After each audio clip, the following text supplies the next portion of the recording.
नाशिकच्या नमिता कोहक यांनी Mrs global United हा किताब पटकावलाय। ग्लोबल युनायटेड ह्या संस्थेने या स्पर्धेचं आयोजन केलं होतं।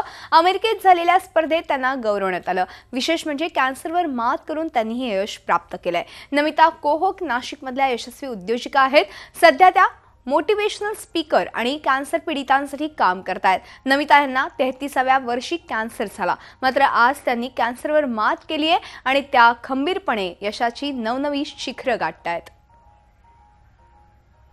मिसेस नमिता कोहक ही आज मिसेस ग्लोबल युनायटेड म्हणून तिने हे पदक जिंकले तिकडे US मध्ये जाऊन, आणि आम्हाला सर्वांना इकडे खूप आनंद आहे की एक सामान्य ह्याच्यातले राहणाऱ्यातले आणि आज US सारख्या ठिकाणी जाऊन तिने हे यश मिळवले।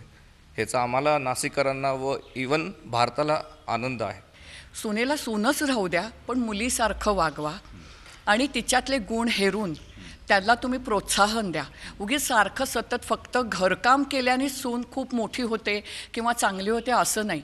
ती घरातल्या आणि बाहेरच्या दोन्ही जबाबदाऱ्या कशा पार पाडते आहे ह्याला तितकंच महत्त्व आहे, आणि त्याचबरोबर तिचा स्वतःचा सर्वांगीण विकास होणं हे तेवढंच महत्त्वाचं आहे। तिची आवड आपण लक्षात घेतली पाहिजे आणि त्याला थोडं आपण एक पाठीशी उभं राहून त्याला सपोर्ट केलं पाहिजे।